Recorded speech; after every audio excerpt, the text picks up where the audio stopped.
Hello hi दोस्तों, कैसे हो? आशा करता हूँ बहुत ही शानदार और जानदार हो और अपनी तैयारी बहुत ही बेहतरीन तरीके से कर रहे हो। तो हम स्टार्ट करने जा रहे हैं आज माता पिता का सपना सीरीज 32, जो कि करंट अफेयर की मोस्ट इम्पोर्टेंट क्लास होने वाली है। आज 3 अक्टूबर 2023 की तारीख हो चुकी है और ये जो अपनी क्लास है सभी प्रतियोगी परीक्षाओं के लिए बहुत ही इम्पोर्टेंट क्लास है, ये महत्वपूर्ण प्रश्न है इसके अंदर। दोस्तों एक्चुअली में क्या है, आज अभी ट्रेन में सफ़र कर रहा हूँ और सफ़र के अंदर ही आपके लिए कंटेंट बना के लाया। वो सुबह के 6 बज चुके, तो आपके लिए क्लास लेके आ चुका हूँ मैं सुबह के 6 बजे। सबसे पहले मोटिवेशन कोड की ओर आगे बढ़ते हैं। ये किताबें उतनी भी पसंद नहीं है, लेकिन पढ़ लेंगे। सुना है माँ का सपना भी पूरा करेगी। तो माँ का सपना जैसे अपनी माता का सपना है, वो ये किताबें ही पूरा करने वाली है, इसलिए इनको अपने जीवन में उतार लो और रात दिन मेहनत करने लग जाओ, ताकि हम अपने माता पिता का सपना है वो पूरा कर सकें। क्वेश्चन नंबर 1 की ओर आगे बढ़ते हैं। हाल ही में चर्चा में रहे जिले इंडिया का संबंध किससे? तो ये जिले इंडिया का संबंध जो चर्चा में रहा है, इसका संबंध ये एक 8वां महाद्वीप है जिले इंडिया। हम कलर सेलेक्ट कर लेता हूँ। 8वां महाद्वीप है जिले इंडिया। ये देख सकते हो आप, अफ्रीका महाद्वीप है और ये अफ्रीका महाद्वीप है और ये आप देख सकते हो ये जिले इंडिया महाद्वीप है और जिले इंडिया महाद्वीप के अंदर ये न्यूजीलैंड है। ठीक है, तो न्यूजीलैंड है जिले इंडिया महाद्वीप से पूरी तरह से घिरा हुआ है। सबसे पहले जो अफ्रीका महाद्वीप जो ये ऑस्ट्रेलिया है, इसकी राजधानी देख लेते तो ऑस्ट्रेलिया की राजधानी कैनबरा है और ऑस्ट्रेलिया के जो पीएम है वो है एंथनी अल्बनीज। और जो अब आ जाते हैं हम जिले इंडिया महाद्वीप के अंदर। ये जिले इंडिया महाद्वीप 94% समुद्र के अंदर है, जबकि 6% है समुद्र से बाहर है। 2017 के अंदर इसकी खोज हुई थी 2017 के अंदर इसकी खोज हुई थी और न्यूजीलैंड है ये चारों ओर से घिरा हुआ है। अच्छा, तो हम देख लेते हैं कि न्यूजीलैंड के राष्ट्रपति कौन है। तो न्यूजीलैंड के राष्ट्रपति क्रिस हिपकिंस है। अब दोस्तों क्वेश्चन नंबर 2 की ओर आगे बढ़ते हैं।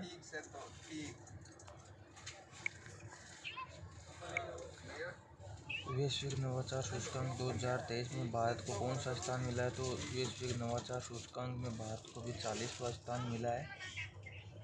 अच्छा, इसके अलावा कुछ और जानकारी हम लेते हैं इसके बारे में, जिसमें कि इसमें नवाचार सूचकांक में टॉप पर स्विट्जरलैंड रहा है। इसके अंदर कुल 132 देश है और 132वां देश अंगोला है। और इस बार जो ये हुआ है सम्मेलन, ये सूचकांक जारी हुआ है, 16वें क्रम का है और जो इसकी स्थापना हुई थी 1967 के अंदर जेनेवा के अंदर इसकी स्थापना हुई थी। और हिंदी में इसको जैसे वैश्विक बौद्धिक सूचकांक भी बोलते हैं। कॉपीराइट हो गया, पेटेंट हो गया, ट्रेडमार्क हो गया, उनसे संबंधित है। अब हम कुछ और सूचकांक के बारे में जानकारी ले लेते हैं, जैसे कि 67 नंबर की इसके अंदर आ रही है अपनी रैंकिंग। तो ये ऊर्जा संरक्षण संक्रमण के अंदर आ रही है और 13वीं रैंकिंग अपनी आर्थिक सूचकांक के अंदर है। 38वीं जो रैंकिंग आ रही है वो लॉजिस्टिक के अंदर है। 126वीं रैंकिंग आ रही है अपनी हैप्पी के अंदर आ रही है। खुशहाली सूचकांक के अंदर 126वीं है और पीस इंडेक्स भी अपनी 126वीं है।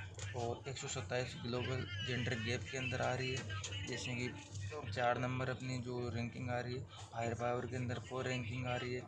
भूखमरी के अंदर 7वीं रैंकिंग आ रही है भारत की। 161 प्रेस फ्रीडम के अंदर आ रही है। क्वेश्चन नंबर 3 की ओर आगे बढ़ते हैं।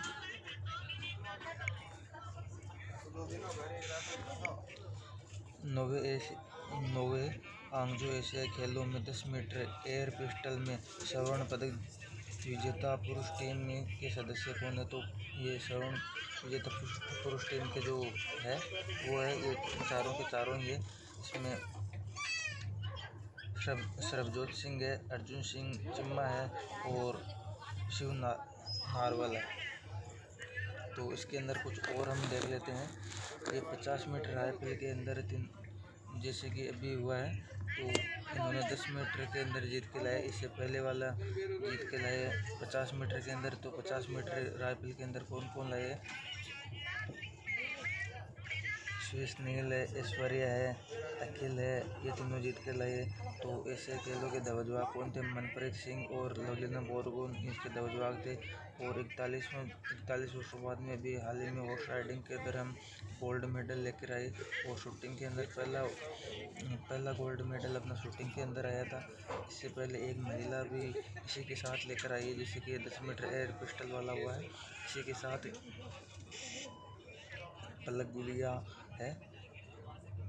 गुलिया है, ये भी गोल्ड मेडल महिला के अंदर लेकर आई है।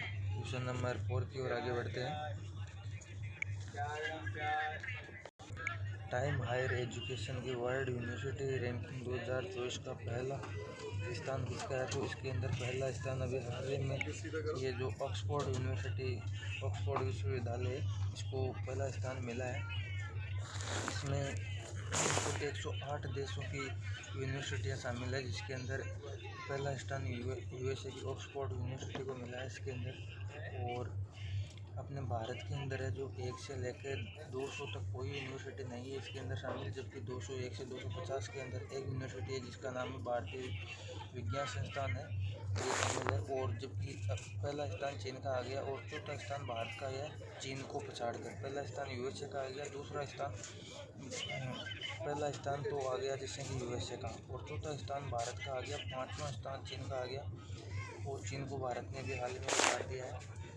क्वेश्चन नंबर 5 दोस्तों, क्या है कुछ वीडियो में अभी सफ़र के अंदर हो तो अच्छे तरीके से नहीं बन पा रहा है, उसके लिए मैं थोड़ी माफ़ी चाहता हूँ। क्वेश्चन नंबर 5, प्रतिवर्ष विश्व हृदय दिवस कब मनाया जाता है? तो प्रतिवर्ष विश्व हृदय दिवस 29 सितंबर को मनाया जाता है। इसके बारे में थोड़ी और डिटेल ले लेते हैं। तो स्टडी ऑफ हार्ट कार्डियोलॉजी कहते हैं स्टडी ऑफ हार्ट को। और पहली बार इसकी शुरुआत 2000 के अंदर हुई थी। अभी 2023 की इसकी थीम है यूज फॉर हार्ट, देखो यूज फॉर हार्ट और नाउ फॉर हार्ट, ये इसकी थीम होगी। क्वेश्चन नंबर इसके अंदर हम थोड़ा और जान लेते हैं। ये भी 2023 वाले यूएसए के अंदर हुई है। और जो हृदय के लिए जो जांच की जाती है वो ईसीजी की जाती है, जबकि दिमाग के लिए जो जांच की जाती है वो ईईजी की जाती है। क्वेश्चन नंबर 6 की ओर आगे बढ़ते हैं। प्रतिवर्ष विश्व रेबीज दिवस कब मनाया जाता है? तो प्रतिवर्ष विश्व रेबीज दिवस 28 सितंबर को मनाया जाता है। और माह भी सितंबर माह को पोषण माह भी बोलते हैं। जबकि अब इस बार इसकी थीम क्या है?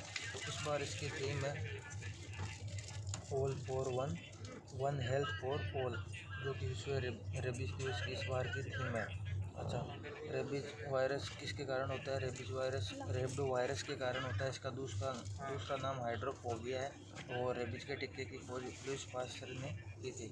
क्वेश्चन नंबर 7 की ओर आगे बढ़ते हैं। हाल ही में एक कैबिनेट प्रणाली प्रारंभ करने वाला चौथा राज्य कौन सा बना? तो प्रणाली प्रारंभ करने वाला राज्य अभी हाल ही में एक कैबिनेट प्रणाली लागू करने वाला राज्य त्रिपुरा बन गया है। ये त्रिपुरा राज्य भी एक कैबिनेट प्रणाली लागू करने वाला राज्य बन चुका है। अच्छा, इसके साथ में शॉर्ट इन्फॉर्मेशन और दे देता हूँ मैं आपको। सबसे पहले जो ई कैबिनेट प्रणाली उत्तराखंड के अंदर लागू हुई थी, उसके बाद में ये जो ई कैबिनेट प्रणाली यूपी में दूसरे नंबर पर लागू हुई थी और तीसरे नंबर पर भी अरुणाचल प्रदेश में लागू हुई। और जो हाल ही में लागू हुई है वो त्रिपुरा के अंदर लागू हुई है। ये यानी पेपरलेस सरकार का एक कदम है, ये बिना पेपर के जो की जाए। और त्रिपुरा देश की जो सीमा लगती है वो बांग्लादेश से लगती है। त्रिपुरा बांग्लादेश से 3 ओर से घिरा हुआ है। क्वेश्चन नंबर 18 की ओर आगे बढ़ते हैं। हाल ही में देश में पहले कार्डियोलॉजी संग्रहालय जॉर्ज एवेस्टर का उद्घाटन कहाँ हुआ? तो जॉर्ज एवेस्टर का अभी हाल ही में जो उद्घाटन हुआ है ये उत्तराखंड मैसूरी के अंदर हुआ है। अच्छा, इसके बारे में थोड़ी शॉर्ट इन्फॉर्मेशन। जॉर्ज एवेस्टर के नाम पर क्यों रखा गया इसका नाम? जो अपने मैप होते हैं, मैपिंग के अंदर ये काम में लिए जाते हैं। कार्डियोग्राफी जैसे मैप मापने में जो मैप नहीं होते हैं अपना, हम मैप बनाते हैं, जो ग्राफ बनाते हैं, उस मैप को बनाने वाले को कार्डियोग्राफी बोलते हैं। जब बनाने वाले को तो कार्डियोग्राफर बोलते हैं और जो मैपिंग का काम होता है उसको कार्डियोग्राफी बोलते हैं। और अभी हाल ही में उत्तराखंड के जो सीएम है पुष्कर सिंह धामी है, और यहाँ लिक्विड मिरर टेलीस्कोप भी जो लगाया गया है वो उत्तराखंड में लगाया गया है, उत्तराखंड देवस्थल में। और इलेक्ट्रिक तीर्थ कॉरिडोर है वो भी उत्तराखंड के अंदर है। क्वेश्चन नंबर 9 की ओर आगे बढ़ते हैं। हाल ही में नारी शक्ति वंदन अधिनियम कौन सा संविधान संशोधन बना? तो नारी शक्ति वंदन अधिनियम अभी हाल ही में 106वां संविधान संशोधन बना, तो उसके बारे में बहुत में डिटेल के लिए वीडियो लेके आए और इसको मैं आपको बोलता हूँ ना दोस्तों को ज़रूर शेयर करना, क्योंकि बहुत बढ़िया जानकारी है। जो नारी शक्ति वंदन अधिनियम है उसमें महिलाओं को 33% आरक्षण मिला है। अपने जो कानून मंत्री अर्जुन राम मेघवाल उन्होंने 128वां बिल पेश किया है। उसके बाद में ये जो अभी हाल ही में बना है इसके ऊपर जो बिल आया है, सबसे पहले ये बिल लोकसभा में गया, उसके बाद में राज्यसभा में गया, उसके बाद में जो अपनी राष्ट्रपति द्रौपदी मुर्मू उनकी सिग्नेचर है, उनकी सिग्नेचर के बाद में ये अधिनियम अभी हाल में बन चुका है। अच्छा, ये अधिनियम बना है तो ये कब से लागू होता? तो ये अधिनियम अभी बना है, ये अभी लागू नहीं होगा। ये परिसर के बाद जो परिसीमन है उस परिसीमन के बाद में लागू होगा, जो कि 2026 में लागू होगा। अभी 2024 के अंदर ये लागू नहीं होगा। उसके बाद में 15 साल के लिए लागू रहेगा, उसके बाद में आगे को बढ़ता रहेगा, एक्सटेंड हो जाएगा। अच्छा, जो ये राष्ट्रपति द्रौपदी मुर्मू ने इसके ऊपर सिग्नेचर किया 29 अक्टूबर 2023 को इसके ऊपर हस्ताक्षर कर दिए। उसके बाद में ये भी नवीनतम संविधान संशोधन बन चुका है, जो कि ये भी बना है। अब जो राष्ट्रपति आ गया वो सिग्नेचर कोई बिल आए, संशोधन आए, उस पर करे या नहीं करे। तो ये किस आर्टिकल के अंदर लिखा गया है? 8111 आर्टिकल के अंदर लिखा गया है कि राष्ट्रपति उसके ऊपर साइन करेगा या नहीं करेगा, वो उसकी फ्रीडम है। पर जो ये कानून आया ना, इसके ऊपर राष्ट्रपति को सिग्नेचर करने पर तो ये ज़रूरी है। अच्छा, अभी में इसी के साथ में कुछ और संविधान संशोधन हुए, जैसे कि 239 AA है। जो 239 AA है ये दिल्ली से संबंधित है, इसके अंदर संशोधन हुआ है। 330 है 0A है, इसके अंदर संशोधन हुआ है। 332 है 332A है, इसके अंदर ये भी हाल ही में संशोधन हुआ है। तो 239 AA में संशोधन हुआ है और 330A में संशोधन हुआ है और 332 के अंदर भी हाल ही में संशोधन हुआ है। क्वेश्चन नंबर 10 की ओर आगे बढ़ते हैं। ये आप देख सकते हो यहाँ पर नारी अधिनियम बिल आया है। Question number 4। दोस्तों ये पिक क्या लगने में थोड़ी उल्टी हो गई, ये पिक वहाँ लगनी थी, यहाँ लग गई। ये नारी शक्ति अधिनियम के बारे में जो कि अपने प्रधानमंत्री नरेंद्र मोदी जी बोल रहे हैं कि आदि आबादी को हक देने की बात 27 सालों के बाद हुई है। ये लोकसभा विधानसभा महिलाओं को जो देने की बात है, ये पूरी की पूरी इसके अंदर डिटेल लिखी हुई है। नारी शक्ति वंदन अधिनियम को लोकतंत्र मजबूत होगा, ऐसे पवित्र कामों के लिए शायद ईश्वर ने मुझे ही चुना, ये नरेंद्र मोदी जी की बात कही गई है। ये बोल रहे हैं कि इसके लिए शायद मेरे को ही उन्होंने चुना है। तो दोस्तों ये पिक क्या है, ये 9 नंबर की 10 नंबर में हो गई और तो 10 नंबर की पिक है ये 9 नंबर के अंदर हो गई। क्वेश्चन नंबर 10 की ओर आगे बढ़ते हैं। हाल ही में आकांक्षी ब्लॉक के संकल्प सप्ताह कब मनाया जाता है? तो आकांक्षी ब्लॉकों के संकल्प सप्ताह है ये 3 से 9 अक्टूबर को मनाया जाता है। अच्छा, इसके बारे में थोड़ी और देख ले। जो आकांक्षी ब्लॉक कार्यक्रम है, अभी G20 की जो बैठक हुई है, ये आप देख सकते हो G20 के अंदर हुई है बैठक। तो ये नटराज की मूर्ति है यहाँ पर। उस बैठक के अंदर इसकी नरेंद्र मोदी जी ने घोषणा की है। इसके अंदर टोटल 112 जिले शामिल हुए हैं। तो दोस्तों आज की क्लास कंप्लीट होती है। Thank you so much, always keep smile. दोस्तों उसके क्वेश्चन के आज वाले क्लास के अंदर कुछ वॉइस ठीक नहीं आ रही है, तो उसके लिए थोड़ी मैं माफ़ी चाहता हूँ, क्योंकि सफ़र के अंदर हूँ तो वॉइस क्लियर नहीं आ रही है। Thank you so much, always keep smile.